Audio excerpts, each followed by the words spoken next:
Warning, this episode contains brain food that will lead to improved emotional and social intelligence.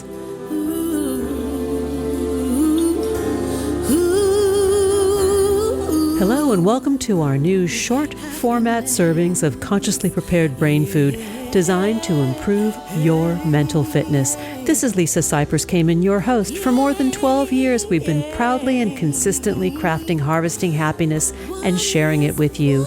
Each week, we spotlight diverse thinkers and doers who are contemporary trendsetters and change agents devoting their lives to creating a better world in which to live. We invite you to listen up and change the way you think about human happiness. Our award-winning content is fresh, optimistic, and purpose-driven media that promotes well-being from the inside out. Alrighty then, let's dive in. This episode offers psychosocial education designed to inspire and motivate our listeners. The information provided does not constitute a therapeutic relationship nor a substitute for professional mental health care. If you are experiencing a mental health crisis, call 911, go to your nearest emergency room, or for listeners in the United States, text 988 for the National Suicide and Crisis Lifeline.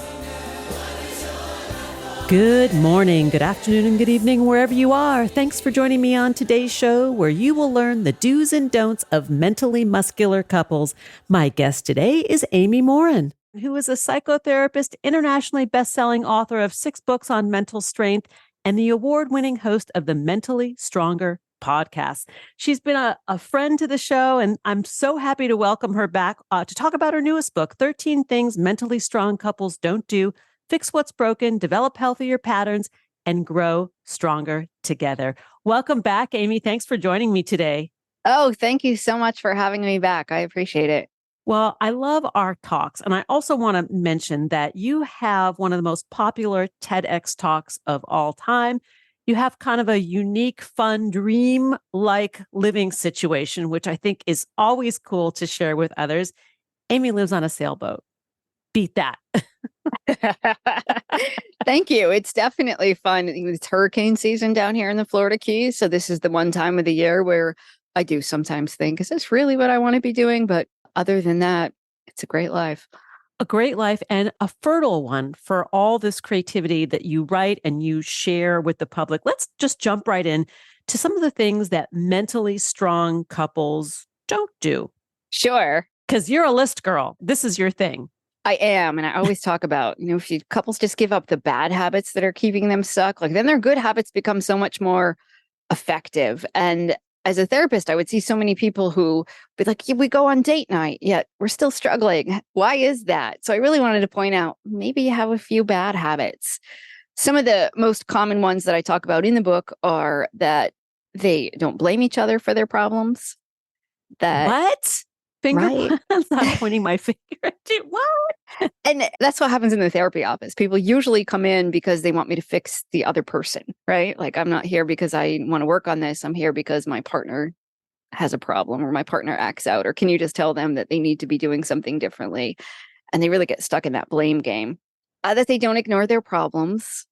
Of course, we want to address some problems, but not all. You don't have to bring up every single problem that arises. If you're frustrated that your partner left their socks in the middle of the floor, you don't need to sit down meeting about it.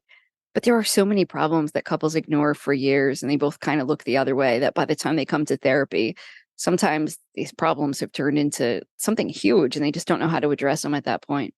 Let me stop you there and talk about this one for a minute, because when we talk about, you don't need to get into it with leaving socks on the floor. However, sometimes the socks on the floor have a bigger meaning than the socks on the floor. Correct.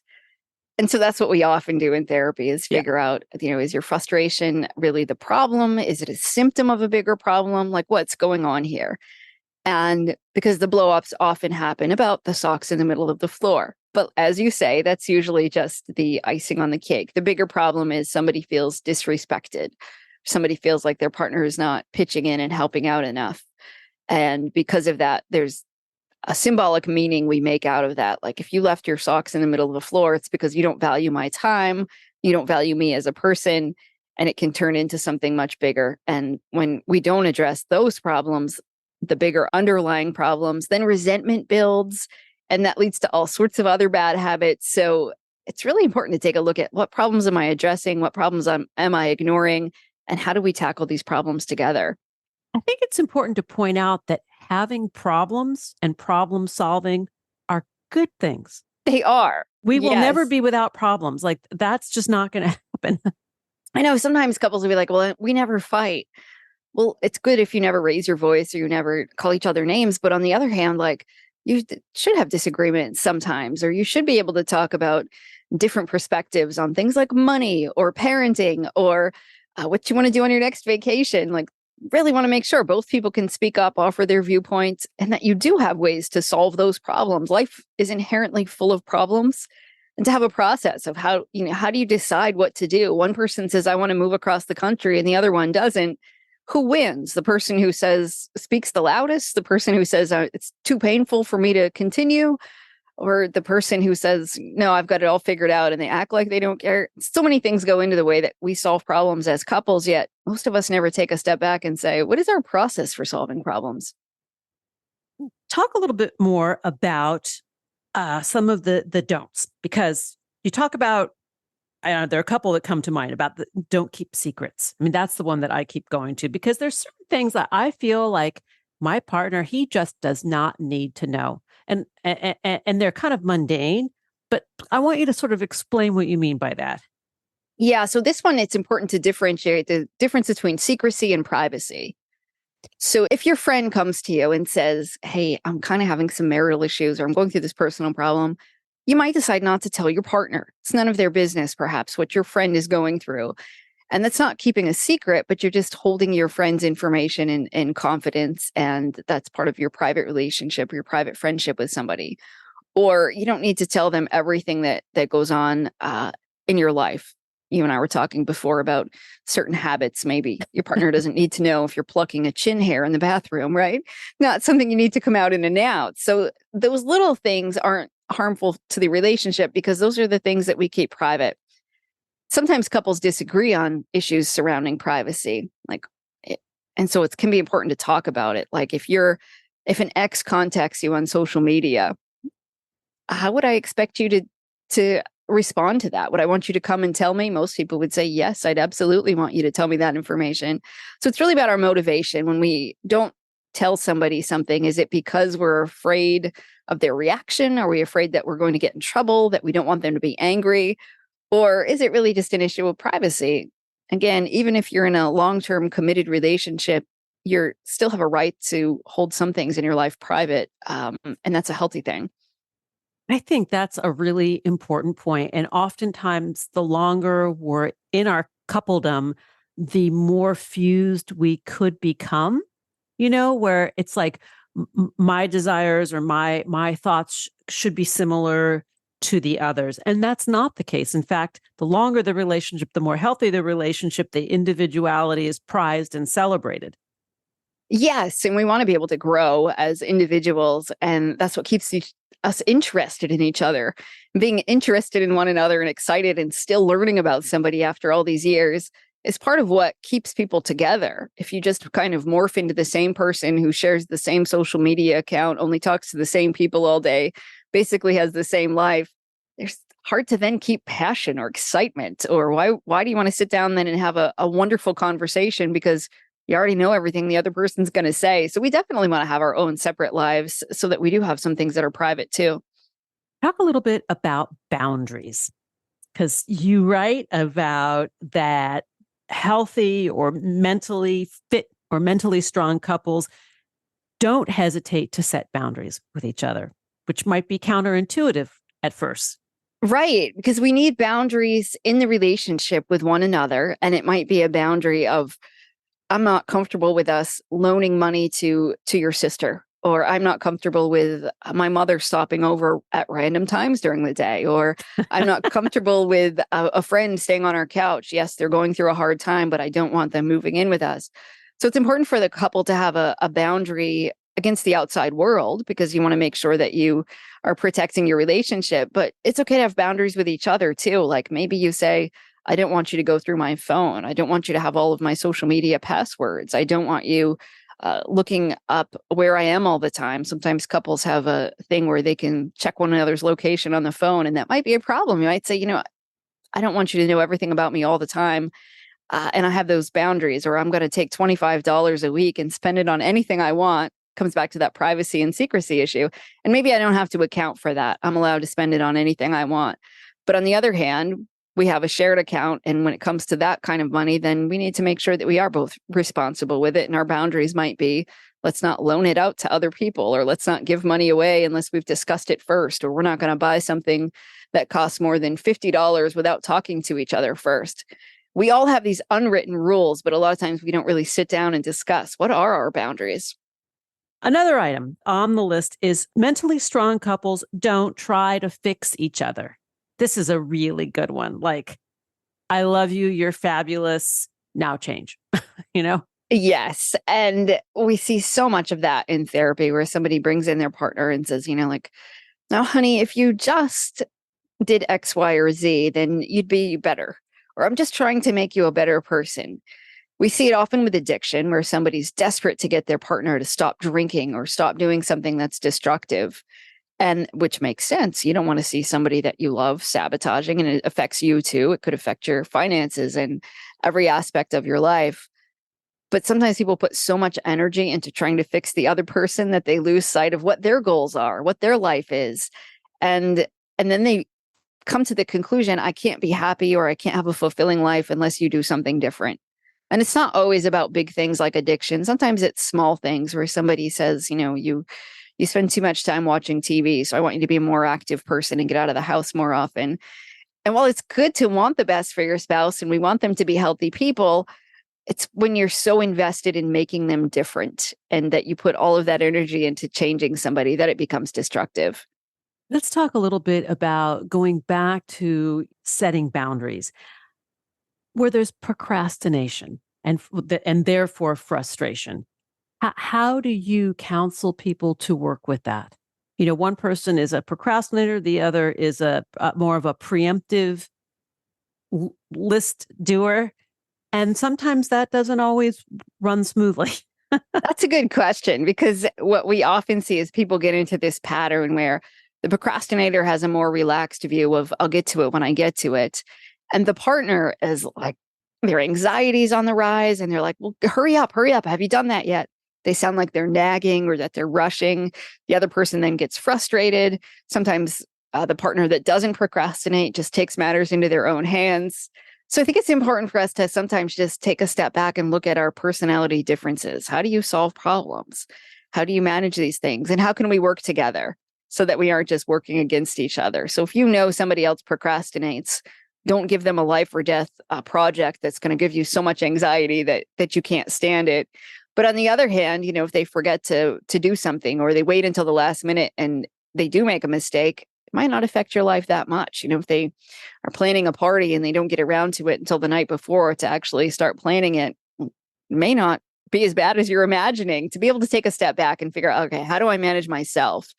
And I think a lot of things in a healthy relationship, it really boils down to asking yourself that question. Like, right now, do I need to control how I feel or do I need to control the situation? Sometimes we try to control situations rather than just saying, no, my job right now is to just manage my own anxiety and not necessarily try to change what my partner's doing. I think that's really important, especially the older that we get and the longer the relationship is. You tend to know one another pretty well. You know each other's buttons.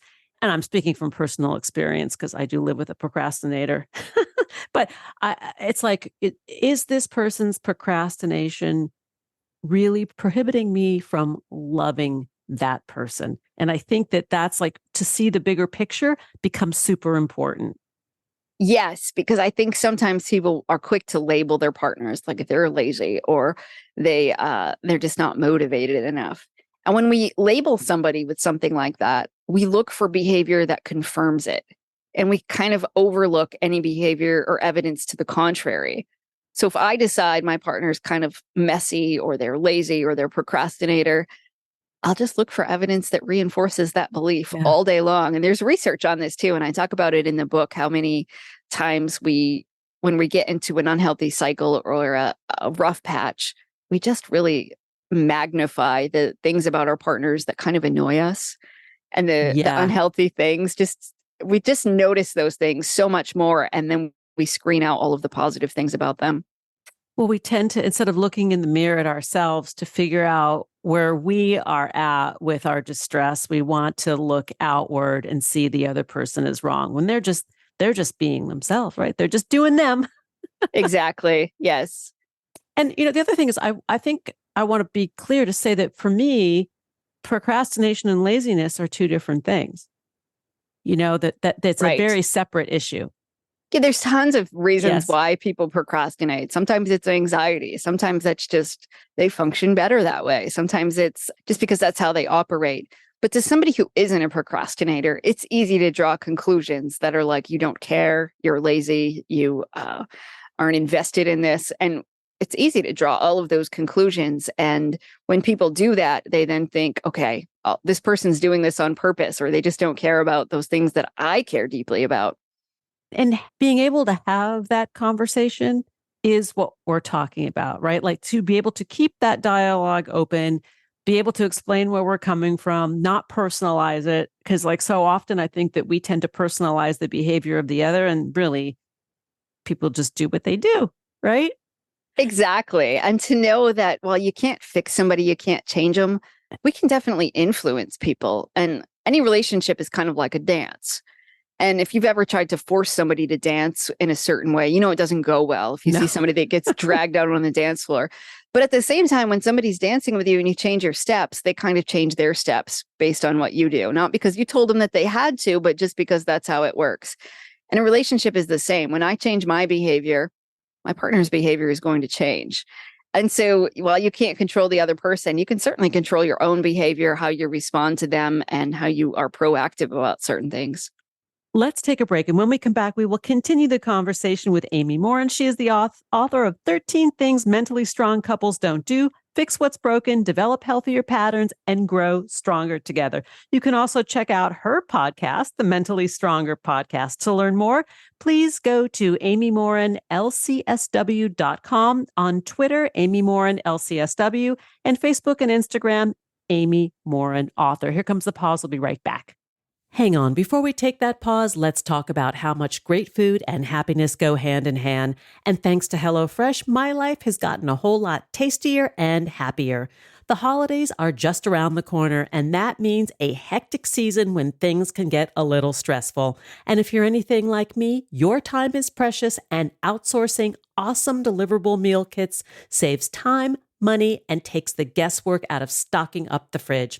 HelloFresh delivers top quality, farm fresh, pre-portioned ingredients and delicious seasonal recipes. You can even host your holiday gatherings with HelloFresh Market. This is no-brainer convenience sent right to your front door. Skip trips to the market and count on HelloFresh to make home cooking easier and more joyful. HelloFresh makes eating well a snap with healthy and affordable plans to fit every lifestyle. They've taken the stress out of cooking and given me more time for fun and relaxation with my family. This makes me extra happy. Join me in subscribing to HelloFresh, America's #1 meal kit, and switch it up with sister brands Green Chef and EveryPlate, all with healthy menus designed to satisfy your taste buds. One of my all-time favorite dishes is the one-pot Thai coconut turkey soup from the Quick and Easy Recipe Collection. My honey and I cook it up together in under 30 minutes. Did you know that HelloFresh offers so much more than delicious dinners? HelloFresh can help take the hassle out of every meal with easy breakfasts, quick lunches, satisfying snacks, and mouth-watering desserts. Go to HelloFresh.com/HHFree and use code HHFree for free breakfast for life. One breakfast item per box while subscription is active. That's free breakfast for life at HelloFresh.com/HHFree with code HHFree. Now let's take that pause. Each day we have the intellectual freedom to be happy or the liberty to be miserable, regardless of external circumstance. If you or someone you know is struggling with mental health, urge them to seek professional support because good psychological health is vital in achieving a satisfying life. Visit harvestinghappiness.com for psychosocial educational resources to boost emotional and social intelligence. Like what you hear on Harvesting Happiness? Sharing is caring. Pay it forward by spreading the word to your tribe through social media. Find us at Harvesting Happiness on Facebook and me at Lisa Kamen on Twitter. And we're back. But before we get back to it, it's that time of year again. Time to talk about holiday gift-giving goodies. In my humble experience, taking good care of my body and mind all help me harvest greater happiness.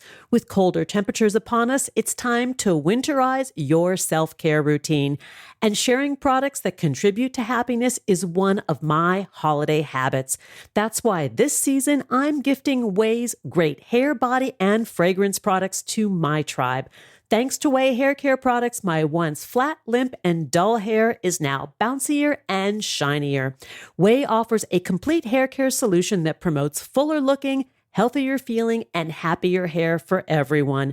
Fine, medium, or thick hair, Ouai has got you covered. My newest favorite is Ouai's best-selling multitasking hair oil that smooths out the frizz, seals split ends, and keeps color from fading. Regardless of your hair type, Ouai's hair oil will rejuvenate your tresses to be healthier and more vibrant, not to mention smell incredible like walking through your favorite perfume shop. This holiday, give way better gifts with bestsellers like their leave-in conditioner, detox shampoo, and fragrances. 'Tis the season to get away and save 15% off site-wide when you give the gift of Ouai. Go to THEOUAI.com for 15% off site-wide and enter promo code HH.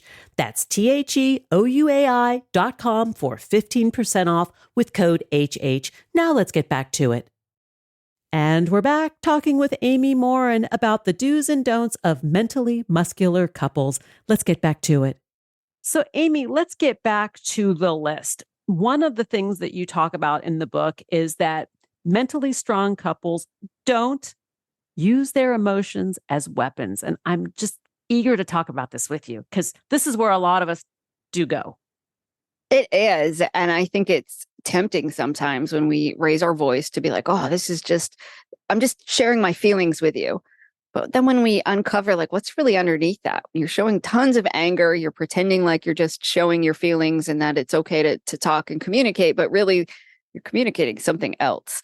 Or I've worked with a lot of couples who will say things like, well, I can't do that because I have anxiety. My partner knows that. And they kind of just shut down. And when we look at what's really going on, it's often anger, anxiety, these things that are used as weapons. And people will pretend like they're helpless. Like, I can't talk about money because of my temper. Or, I can't make these phone calls because I have anxiety. Or you expect too much of me, but I have a lot of stress right now.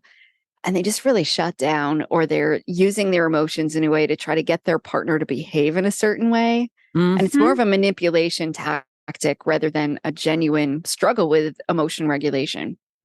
And this applies not just to our romantic partners. This applies to any relationship, whether it's an intimate family member or a coworker. I mean, people tend to weaponize their emotions.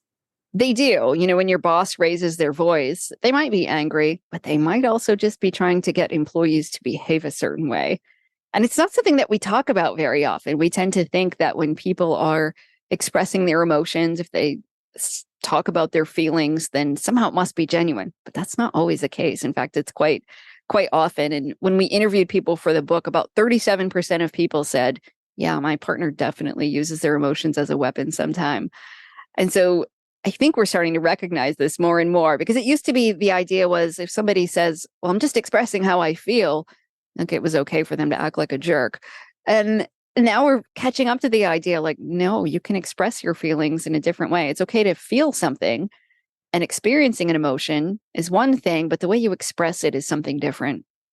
And the flip side of it is somebody who is manipulating the situation with their emotions and not really being emotionally honest. In other words, they might cry, right? Yes. I can't take it. This is the worst experience of my life. And the other person might say, well, hang on, you need to get a grip on reality here. This is a really terrible situation and we need to pay attention. And the other person may escalate because they're trying to get that person to snap out of it. I'm thinking of that Moonstruck moment, the snap out of it, Loretta. Right. So it goes both ways.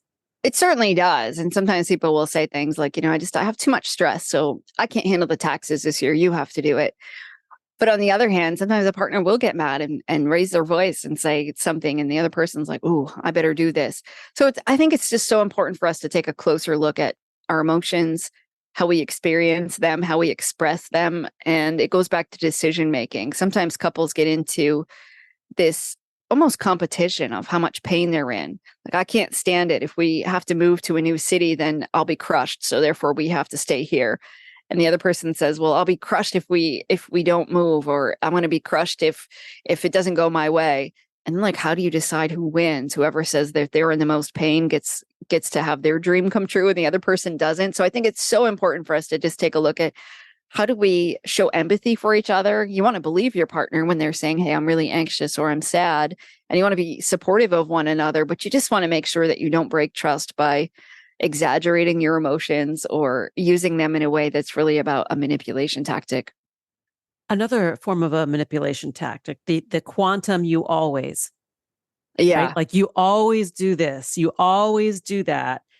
That's unfair. That's like not fighting fair. That's not cool. Right. And on the flip side is you never listen to me. You never do anything. You never want to do all the things I want to do, without being able to give those specific examples and to be able to, right in the moment, be able to say, all right, let's talk about this. But those sweeping generalizations could certainly be harmful. What about the deflector? The one who doesn't fight fair, in the sense you're talking about something, you're having an argument, which is not such a bad thing sometimes. And the other person will sort of throw the curveball. Well, what about the time when you did this or that was kind of similar? But wait, no, dude, we're talking about this time, And that is a common tactic of bringing up all the times. If you're going to say that I hurt you, I'm going to bring up the 400 times that I felt hurt. Or I'm going to be like, wait, you're mad about that? Well, what about what you did yesterday? Yeah, as a way to try to say, let's derail the conversation and not taking responsibility. If my feelings are hurt, then it's my job to address that in the moment, not save that up for the next time when you mention that you're upset about something and then I toss it all back at you. At the kitchen sink argument, right? That's kind of what I call it. Like, you're upset about one thing, and then sort of every little transgression in the history of the relationship is brought into the conversation. It causes everybody to spark out. Not And cool. sometimes it's not on purpose. So we know that memories in our brain are stored kind of like in a file cabinet. So when you're angry and you feel angry, all of a sudden you'll remember every other time you've been angry. So all of a sudden you start taking out all these files, not because you necessarily mean to drag up all of those things, but those memories are all triggered in the exact same part of your brain. So when you remember that one time you were angry, you can quickly remember 17 other times that you felt that emotion. That's good to be aware of. I didn't think of it in that way, to have the awareness that we're getting into sort of the stew pot Right. of emotions. And that's where being able to self-regulate and self-soothe is so important, right? Because it helps de-escalate the situation. It does. And to recognize when your emotions are genuinely to that point that you're not going to have a productive conversation, and then to have some skills. So sometimes couples will say, well, we take a break, but when she walks off, I follow her because we're not done the conversation yet, or I feel abandoned when she walks off. So it's important to find ways to say, well, let's take a break, but we're going to come back and revisit it. You don't just want to walk away from a discussion about money and leave it hanging. You want to say, I need 20 minutes to go for a walk. And then when I come back, I'll feel calmer. And then we could discuss this in a more productive way. I love the timeout, right? Like, we put ourselves in timeout. Grown-ups, true grown-ups, are able to put themselves in timeout. Yeah. I guess is what I'm trying to say. And there's nothing wrong with doing that, but to be able to have the self-awareness to know my anger is starting to rise. I need to take action now before I get to that point. And from the research, we know too that as our emotion goes up, our logic goes down. So if you were to take an IQ test when you're really angry, you would score terribly on it because we're not as bright when we're angry. And so you want to make sure, if you're going to sit down and have a serious conversation, whether it's about money or parenting or some other disagreement, you don't want to be angry. You need your IQ as high as it possibly can be. You want to be calm when you have that conversation. Yes. Calm and clever and able to navigate, from a very, very grounded place. And I get it. Let's talk about neglecting the partnership. Because again, when the longer we're in our relationships, the more comfortable we become. And people who are in healthy, strong relationships don't do that. Right. It's tough not to do though, because we're like, my job needs a certain amount of energy and effort. My perhaps aging parents, my children, my friends, my extended family, all of these people in our lives are vying for our attention, these certain things that we have to do, all of these responsibilities that we have. So it's really easy to be like, well, I'll address my relationship later, Yeah. or we'll spend time together later when things slow down. How often do we say that? Like, oh, when things slow down a little bit, then I'll figure that out. But life really never slows down. It's fairly constant that things are busy. And when we have certain seasons in our life when maybe you can't put in as much energy, if you're caring for an elderly sick parent, that may take a lot of your spare time for a while. But have a conversation about that. That says, and after work and in the evenings, I'm not going to be able to be home very much right now because I have this other thing going on. But how do we still take care of our relationship? And it might be that you connect for 10 minutes a day where you just sit and talk without any outside distractions, but you make sure that you set that time aside so that you can connect. And then to say, and what are we going to do to keep nurturing and growing our relationship? Because boredom kills relationships when we get stuck in that rut and we get into that cycle of just kind of like, you go to the same restaurant every once in a while, but the fun stuff is for the kids, or the exciting stuff is what we do with our friends on a girlfriend's weekend, one weekend a year. But we don't do exciting things with our partners, and that can really be unhealthy for our relationship. And it's actually one of the biggest reasons why relationship dies. It's not because of having too much conflict. It's because people have neglected their relationships to the point that they just grow apart. So keeping it fresh, keeping it curious, changing things up. These are some of the ways I'm hearing you suggest that we nurture our relationships. Right. Invest time and do exciting things together. So when you do something fun, your brain doesn't really care who's next to you. You'll like that person a lot better. And it's really important to like your partner after you've been together for 5, 10 years. And so you want to go do really fun things together, whether that for you as a couple, that's going to a park or a museum, or it means that you go do something exciting. You travel to a new city. Make sure you're doing fun things together, and then you still like each other and you have a strong friendship there too. Good point. Like when we're undergoing really stressful times, whether it's raising children or tending to older parents, or the workload is really, really high, taking time to enjoy one another and do something fun and different is important. And it does revitalize things. It goes a long way, right? It's like medicine. Yeah, it certainly does. And then when we have fun together, we feel better. We feel better about the relationships, great stress reliever. But so often that just falls pretty far down on our priority list to go do fun things together as a couple. So if you were to identify like the top three things that we could do right now, like after we're done with this podcast, we get on the phone or we start texting our partners, what are like three things that you can say we can do today to give the relationship a positive boost? Number one would be retell your love story of how you met and Yeah. why you fell in love in the first place. And remembering that can help rekindle a lot of those emotions and remind you why it's worth sticking in there and getting through the tough times. Number two would be practice reflective listening. So often when we talk to the other person, we just want to express our viewpoint. Show that you can actually listen by just repeating back what they say. Oh, so you say you had a rough day at work. Your boss said this, and this is how you replied. And you're thinking about having a meeting about it tomorrow. Did I get all that right? If you just listen to other people more, it would make a huge difference. So I think listening would be another one. And a third one would be to assume goodwill. So often we think if our partner is 10 minutes late, it's because they don't care about us. Let's take a breath and say, what's an alternative way to look at this? Maybe they had a stressful day. Maybe they're doing the best they can. And maybe when they say these things, it's not really meant to hurt us. It's just because of something going on in their own lives. But if we just assumed goodwill, things would get a lot better too, and we'd be more compassionate. I love that. Assume goodwill, like see the glass as half full in a certain Right. sense, right? Right. Well, this has been great. And as always, I love talking with you on the show. I love sharing what you're up to, all your fabulous lists, the do's and the don'ts. And to learn more about Amy Morin, please go to amymorinlcsw.com. On Twitter, that handle is the same at Amy Morin LCSW. On Facebook and Instagram, Amy Morin Author. We're talking about Amy's newest book, 13 Things Mentally Strong Couples Don't Do. Fix what's broken, develop healthier patterns, and grow stronger together.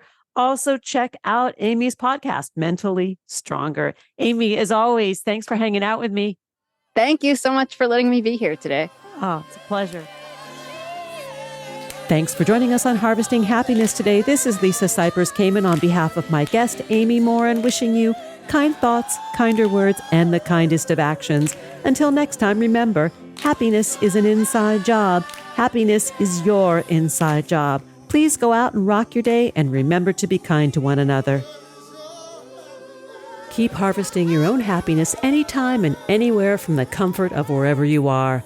Subscribe, listen, and share hundreds of downloadable episodes from our mental muscle toning libraries at harvestinghappinesstalkradio.com, toginet.com, iTunes, Google Play, Amazon, Spotify, or wherever you get your podcasts. To learn more about my global consulting services, please visit harvestinghappiness.com. Spread more joy by liking us on Facebook at Harvesting Happiness and following me on Twitter at Lisa Kamen. Harvesting Happiness is produced by me, Lisa Cypers-Kamen, Andrea Mungeli, Robin Boyd, Andrea Daly, and the awesome team at Podfly Productions, including Eric Begay, Kimberly Beck, and Alec Gus, in collaboration with TogiNet Radio, KBUU, RadioMalibu.net, and is available on PRX, the Public Radio Exchange.